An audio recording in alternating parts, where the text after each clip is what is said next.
Iran Israel America போர் வந்து நம்ம எதிர்பார்த்த மாதிரி இல்லை. நாளுக்கு நாள் நிறைய அப்டேட்ஸ் போயிட்டே இருக்குது. போர் இன்னும் தீவிரம் அடைஞ்சிட்டு இருக்குது. அமெரிக்கா வந்து நாங்கள் தாக்குதல் பின்வாங்க மாட்டோம் அப்படின்னு சொல்றாங்க. ஈரானுமே வந்து நாங்கள் பதில் தாக்குதல் கொடுத்துட்டு தான் இருப்போம், நாங்களுமே வந்து அமைதியாக போக மாட்டோம் அப்படின்னு சொல்லிட்டு இருக்காங்க. இது அமெரிக்கான ஒரு 3 கண்டிஷன்ஸ் வந்து ஈரான் சொன்னாங்க. நம்ம முன்னாடி வீடியோவில் பார்த்தோம். அந்த கண்டிஷன்ஸ் பத்தி அவங்க ரஷ்யா கிட்ட பேசியிருக்காங்க. ரஷ்யா வந்து அதை எப்படி அமெரிக்கா கிட்ட கொண்டு போறது அப்படிங்கிறத பத்தி யோசிச்சுட்டு இருக்காங்க. ஆனா அதையும் கவலைப்படாம அமெரிக்கா வந்து இஸ்ரேலுக்கு வெப்பன்ஸ் கொடுத்து ஈரான் அட்டாக் பண்ண சொல்லிட்டு இருக்காங்க. இவ்வளவு கலப்படம் ஆகிட்டு இருக்குது. அந்த ஸ்ட்ரெய்ட் ஆஃப் ஹார்மஸ், அந்த ஹார்மஸ் ஜலசந்தி வந்து எந்நேரம் வேணாலும் மூடப்படலாம் முழுசா அப்படிங்கிற மாதிரி ஒரு பதற்றம் நிலவிட்டு இருக்கு. ஸ்ரீலங்கால ஃபியூவல் ஷார்டேஜே வந்துருச்சு, டீசல் கிடைக்கல எங்கேயுமே அப்படிங்கிறாங்க. நம்ம ஊர்லயுமே வந்து கேஸ் தட்டுப்பாடு வந்துருச்சு, பெட்ரோல் விலை ஏறுமா இறங்குமா, பெட்ரோல் கிடைக்குமா அப்படின்னு ஒரு பதட்டம் இருந்துட்டு இருக்குது.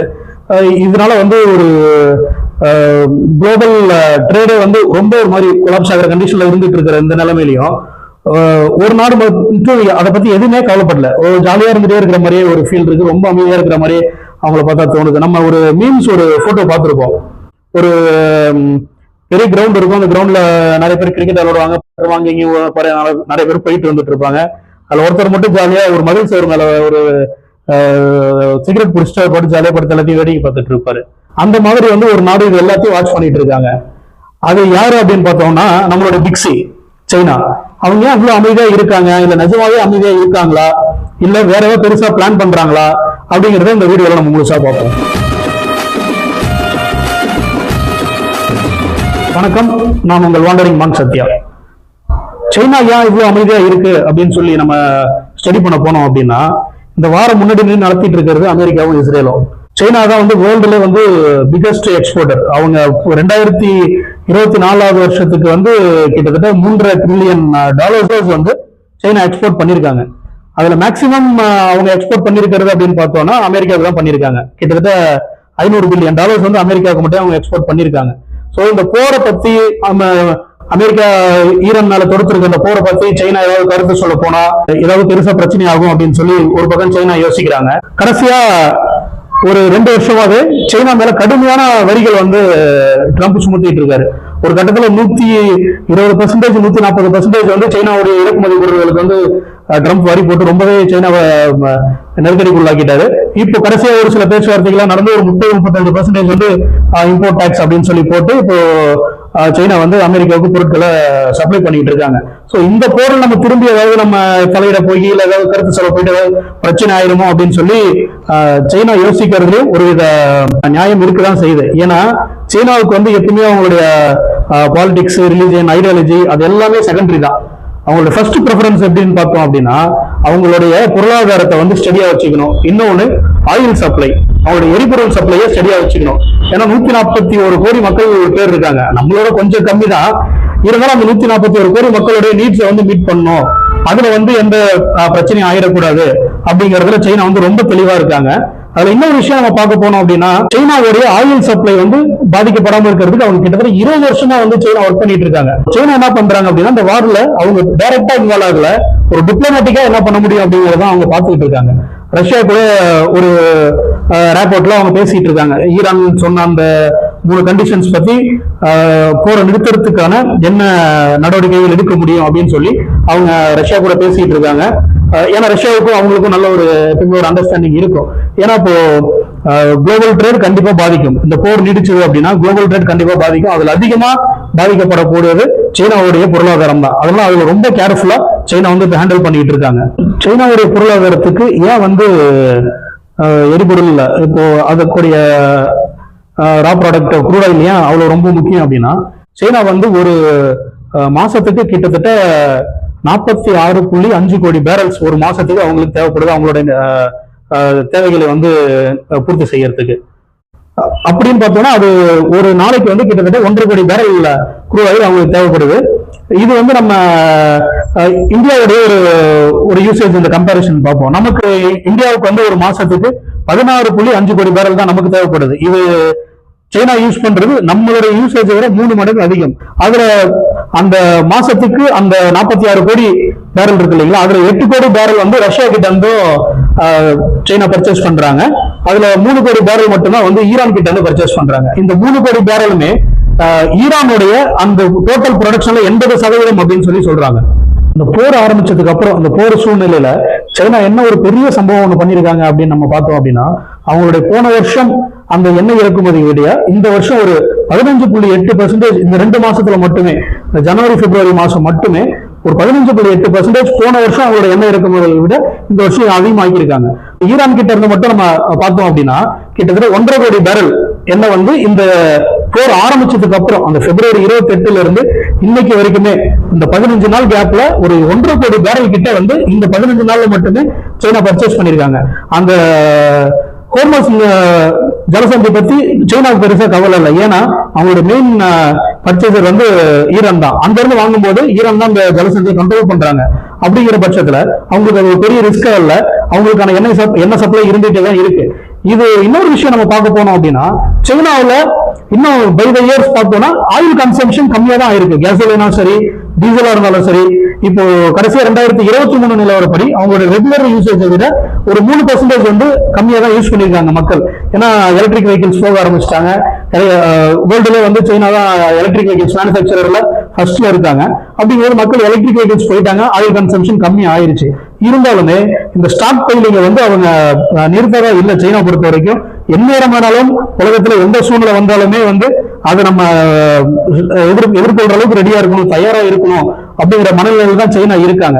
இது அவங்களுடைய இந்த முன்னெச்சரிக்கை நடவடிக்கை காட்டுது. ஏன்னா இந்த போர் எப்போ வரும், எந்த சூழ்நிலை வரும் அப்படிங்கறத அவங்க முன்னாடியே கணிச்சு வச்சிருக்காங்க. அதனாலதான் இந்த 2 மாசத்துல இருந்து அவங்க பர்ச்சேஸ் அவங்க அதிகமா பண்ணிருக்காங்க. சைனாவுக்கு அவங்களோட பொருளாதாரம் எந்த நிலையிலும் வந்து சரிவடைஞ்சிடக்கூடாது அப்படிங்கறதுல ரொம்ப கவனமா இருக்காங்க. அதுக்கு நம்ம பார்த்தோம்னா கிட்டத்தட்ட ஒரு 20 வருஷமா அவங்க இதை பிளான் பண்ணிட்டு வந்துட்டு இருக்காங்க. அவங்களுடைய main goal, main motive Middle East பொறுத்த வரைக்கும் என்ன அப்படின்னா, அமெரிக்காவோட இன்ஃபுளுன்ஸை கம்மி பண்ணணும், சைனாவோட இன்ஃபுளுன்ஸை அங்க இன்க்ரீஸ் பண்ணணும், பிளஸ் அவங்களுடைய ட்ரேட் ரூட்ஸ் வந்து பாதுகாக்கணும். ட்ரேட் ரூட்ஸ் அப்படின்னு பார்த்தோம்னா ஒன்னு சி ரூட். அது சி ரூட் வந்து நம்ம இந்த மேப் பார்த்தாலே உங்களுக்கு தெரியும். அந்த சி ரூட் நமக்கு அவங்க ஈரான்ல ஸ்டார்ட் பண்ணா நமக்கு இந்தியா சுத்தி இப்படி சிங்கப்பூர் மலாக்கா வழியா தான் சைனாவுக்கு போற ஒரு சி ரூட் இருக்கு. இன்னொன்னு அப்படின்னு பார்த்தோம் அப்படின்னா அது பை ரோடு.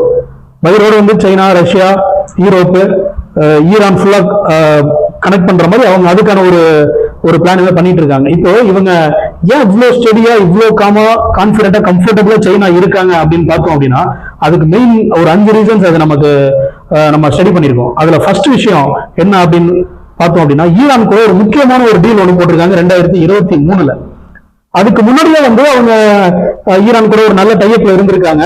2007 வந்து கிட்டத்தட்ட ஒரு $5 பில்லியன் வந்து ஈரான்ல இன்வெஸ்ட் பண்ணிருக்காங்க சைனா. அவங்களோட இன்ஃப்ராஸ்ட்ரக்சர், ரோடு, டெலிகாம், ரயில் ரோட்ஸ் இதெல்லாம் டெவலப் பண்ணி கொடுக்குற அளவுக்கு 2027 மட்டுமே கிட்டத்தட்ட ஒரு $5 பில்லியன் அங்க இன்வெஸ்ட் பண்ணிருக்காங்க.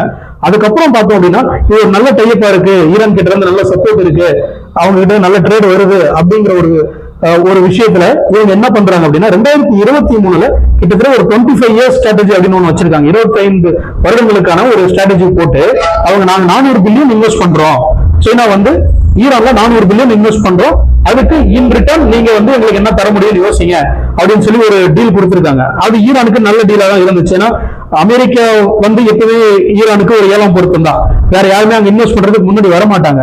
சைனா வந்து அமெரிக்காவால இன்ஃபுளுன்ஸ் பண்ண முடியாது. சோ சைனா அங்க வந்து இன்வெஸ்ட் பண்றேன் அப்படின்னு சொல்லி வராங்க. அப்படிங்கும்போது இது ஈரானுக்கு ஒரு நல்ல டீலா இருந்துச்சு. சோ அவங்க என்ன பண்றாங்க அப்படின்னா, நாங்க உங்களுக்கான ஆயில் சப்ளைஸ் இன்க்ரீஸ் பண்றோம்.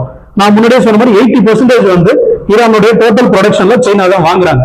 சோ நாங்க ஆயில் ப்ரொடக்ஷன் உங்களுக்கு இன்க்ரீஸ் பண்ணி தரோம், நீங்க எங்களுக்கு இன்வெஸ்ட் பண்ணுங்க அப்படிங்கிற ஒரு டீல் ஒன்று போறாங்க. நம்ம இப்போ இந்தியா வந்து ஒரு $100 ஃபார் எக்ஸாம்பிள் ஒரு $100 நம்ம ஒரு பேரல் க்ரூட் ஆயில் வாங்குறோம் அப்படின்னா அது வந்து சைனாவுக்கு கிட்டத்தட்ட ஒரு $90 $92 தான் இன்னைக்கு வரைக்குமே ஈரான் கொடுத்துட்டு இருக்காங்க. ரெண்டாவது விஷயம் என்ன அப்படின்னு பார்த்தோம்னா, சைனாவுடைய மிகப்பெரிய எண்ணெய் சேமிப்பு திட்டம். அதாவது என்ன பண்ணிருக்காங்கன்னா, போன வருஷத்துக்கு மட்டும் ஒரு நாளைக்கு கிட்டத்தட்ட 1.38 மில்லியன் பேரல்ஸ் க்ரூட் ஆயில் வந்து அவங்க ஈரான்ல இருந்து பர்ச்சேஸ் பண்ணிருக்காங்க. அப்படின்னு பார்த்தோம்னா இது சி வழியா ஒரு நாளைக்கு டிரான்ஸ்போர்ட் ஆகிற அந்த டோட்டல் வேல்யூல ஒரு 13.4% வந்து சைனா மட்டுமே வாங்கியிருக்காங்க டோட்டல் க்ரூட் ஆயில் அந்த வேல்யூல. இப்போ அவங்களோட அந்த தொலைதூர திட்டம் அப்படின்னு என்ன பார்த்தோம்னா 20 வருஷமா அவங்க ஒரு பெரிய எண்ணெய் சேமிப்பு கிடங்குகளை வந்து அவங்க வந்து கட்டமைச்சிருக்காங்க. அது எப்படி அவங்க எண்ணெய் ஸ்டோர் பண்றாங்க, எவ்வளவு கெப்பாசிட்டிக்கான அந்த ஸ்டோரேஜ் டேங்க்ஸ் இருக்கு அப்படின்னு இது வரைக்கும் யாராலுமே கணிக்க முடியல. ஆனா வல்லுநர்கள் என்ன சொல்றாங்க அப்படின்னா, இன்னைக்கு நிலைமைக்கு, அதாவது இன்னைக்கு டேட்டுக்கு டோட்டல் இம்போர்ட் அவங்க ஸ்டாப் பண்ணிட்டாலுமே, சைனா வந்து டோட்டலா எங்க இருந்து க்ரூட் ஆயில் வாங்கல அப்படின்னு அவங்க ஸ்டாப் பண்ணி வச்சாலுமே, இன்னைக்கு இருக்கிற அந்த கெப்பாசிட்டிக்கு அவங்களால 100 நாளைக்கு வந்து அவங்களுடைய சப்ளைஸ், அவங்களால இன்டர்னல் சப்ளைஸ், டொமஸ்டிக் சப்ளைஸ் பார்த்துக்க முடியும் இருக்கிற க்ரூட் ஆயில வச்சு அப்படின்னு சொல்லி ஒரு விஷயம் வந்து வல்லுநர்கள் வந்து கணிச்சிருக்காங்க. மூணாவது ஸ்ட்ராட்டஜி சைனாவுக்கு நம்ம என்ன அப்படின்னு பார்த்தோம்னா, அவங்களுடைய இந்த கான்ஃபரன்ஸ்க்கு அவங்க வந்து ஒரு நாட்டை மட்டுமே நம்பி அவங்க ஆயில் பர்ச்சேஸ் பண்ணல, அவங்கள பலதரப்பட்ட பர்ச்சேஸ் அப்படின்னு சொல்லி ஒரு கொள்கை வச்சிருக்காங்க. அது மூலியமா அவங்க ரஷ்யா கிட்ட இருந்து வாங்குறாங்க, ஆப்பிரிக்கால இருந்து வாங்குறாங்க, வெஸ்ட் ஏஷியால வாங்குறாங்க, லாட்டின் அமெரிக்கால வாங்குறாங்க. இந்த எல்லாத்துடைய சப்ளையுமே தான் அவங்களுக்கு வந்து இன்னைக்கு வரைக்கும் ஸ்டேபிளா இருக்கிறதுக்கு அவங்களுக்கு ஹெல்ப் பண்ணிட்டு இருக்கு. அதுவும் ரஷ்யாவுக்கு இருந்து மட்டும் பார்த்தோம்னா, அவங்க ஏற்கனவே ரஷ்யா நம்ம சொல்லிருந்தோம் இல்லையா, ரஷ்யாவுக்கும் அவங்களுக்கு ஒரு நல்ல அண்டர்ஸ்டாண்டிங் இருக்கு அப்படின்னு சொல்லிட்டு ரஷ்யால இருந்து சைனா பைப் லைனே போட்டு வச்சிருக்காங்க ஆயில் சப்ளைக்காக மட்டுமே தனியா. ஒரு நாளைக்கு மட்டுமே ரஷ்யால இருந்து கிட்டத்தட்ட 1.5 கோடி பேரல் வந்து அவங்களுக்கு அந்த பைப் லைன் மூலமா 1.5 கோடி பேரல் அளவுக்கான ஆயில் வந்து சைனாவுக்கு கிடைக்குது. அதுவும் இல்லாம ரஷ்யாவுடைய சி ரூட் மூலியமாவுமே ஒரு 1 கோடி பேரல் கிட்டத்தட்ட அவங்களுக்கு கிடைக்குது.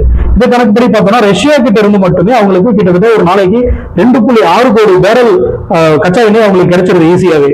நாலாவது விஷயம் என்ன அப்படின்னு பார்த்தோம்னா, BRI அப்படின்னு சொல்லி சொல்றாங்க, பெல்ட் அண்ட் ரோடு இனிஷியேட்டிவ். இது மூலமா சைனா என்ன ட்ரை பண்றாங்க அப்படின்னா, சைனால ஸ்டார்ட் பண்ணி ஏசியாவில் டிராவல் பண்ணி ஈரான் கனெக்ட் பண்ணி பிளஸ் யூரோப், அது ஒரு ரோடு இனிஷியேட்டிவா அவங்க பிளான் பண்ணிட்டு இருக்காங்க. இது வந்து ரொம்ப நாளைக்கு வந்து நம்ம சி ரூட் மட்டுமே டிபெண்ட் பண்ணி இருக்க முடியாது. ஏன்னா அது லேண்ட் ட்ரேடையும் நம்ம இப்போதைக்கு நம்ம சாத்தியப்படுத்தி வச்சுக்கணும் அப்படின்னு சொல்லி சைனா பாக்குறாங்க. சீரியல் நாளைக்கு என்ன வேணாலும் ஆகலாம், அதுல நாளைக்கு பிரச்சனைகள் வரும்போது இது அல்டர்னேட்டிவ் ரூட்டா வச்சுக்கணும் அப்படின்னு சொல்லி பாக்குறாங்க. இந்த ரோடு இனிஷியேட்டிவ் மட்டும் இல்லாம ரயில் ரோடு இனிஷியேட்டிவ் இன்னும் எடுக்கிறாங்க. அது எப்படின்னா அதுவும் சேம் ரூட் தான், சைனா, வெஸ்ட் ஏஷியா, யூரோப் இதெல்லாம் கனெக்ட் பண்ணி ஒரு ரயில் ரூட் வந்து ஒரு ரெடி பண்ணிட்டு இருக்காங்க. சோ இது மூலமா அவங்களோட இன்ஃபுளுன்ஸ் வந்து வெஸ்ட் ஏஷியாவில் வந்து ரொம்ப ஆழமா அவங்களை பதிவு பண்ண முடியும். பிளஸ் யூரோப் வரைக்கும் அவங்களால ஈஸியா அவங்களோட இன்ஃபுளுன்ஸ் கொண்டு போக முடியும் அப்படின்னு சொல்லி சைனா கருதுறாங்க. அஞ்சாவது விஷயம் அப்படின்னு நம்ம என்ன பார்க்க போறோம் அப்படின்னா, சைனா வந்து ஒரு விஷயத்துல மிக மிக தெளிவா இருக்காங்க. நோ அன்னெசரி மிலிட்டரி டிராமா அப்படிங்கறத தெளிவா இருக்காங்க. தேவையில்லாம இப்போ நம்ம கொண்டு போய் மிலிட்டரி எங்க நிக்க வச்சுக்கிட்டு அவங்க இன்னொரு கண்ட்ரியை நம்ம ஃபோர்ஸ் பண்ணி அவங்களை பயமுறுத்திக்கிட்டு அப்படிங்கிற மாதிரி எதுவுமே பண்ணிட்டு இருக்க கூடாது. டிப்ளமேட்டிக்கா என்ன பண்ண முடியும், என்ன சாதிக்க முடியும் அப்படிங்கறதெல்லாம் அவங்க ஃபுல்லாவே கான்சென்ட்ரேட் பண்றாங்க. ஏன் அப்படின்னா அந்த மிலிட்டரியை கொண்டு போய் நம்ம நிக்க வச்சுக்கிட்டோம் அப்படின்னா ஒரு சைடு வந்து நம்மளுடைய எக்கனாமி அன்ஸ்டேபிள் ஆகும், மக்களுடைய வெறுப்பை சம்பாதிக்க நேரிடும், total trade supply trade line வந்து பாதிப்புக்குள்ளாகும் அப்படிங்கிற விஷயத்துல ரொம்ப தெளிவாவே இருக்காங்க.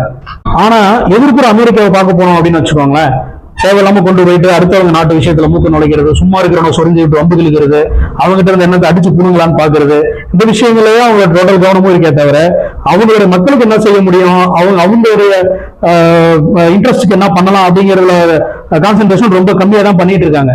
இது நம்ம இப்போ சைனா பார்த்தோம் அப்படின்னா பர்ச்சேஸ் பண்றாங்க, ஸ்டோர் பண்றாங்க, அவங்களோட ஃபியூச்சர் செக்யூர் பண்ணிக்கிறாங்க.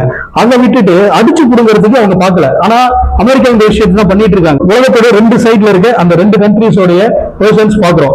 ஒரு பக்கம் வந்து அடாவடி அதிகாரம் பண்றாங்க ஆயுதத்தை யூஸ் பண்ணி, இன்னொரு பக்கம் டிப்ளமேட்டிக்கா சைனா டீல் பண்ணிட்டு இருக்காங்க. இந்த போர் மூலயமா இன்னும் என்ன விஷயங்கள்லாம் வெளியே வர போகுது அப்படிங்கிறது நமக்கு இன்னும் தெரியல. இன்னும் அந்த ஹோர்முஸ் ஜலசந்தி முழுசா இன்னும் மூடப்படல, கொஞ்சம் போக்குவரத்து போயிட்டு வந்துட்டு தான் இருக்கு. இந்தியாவுடைய கப்பல்களை வந்து அவங்க அலோவ் பண்றாங்க அப்படின்னு சொல்றாங்க.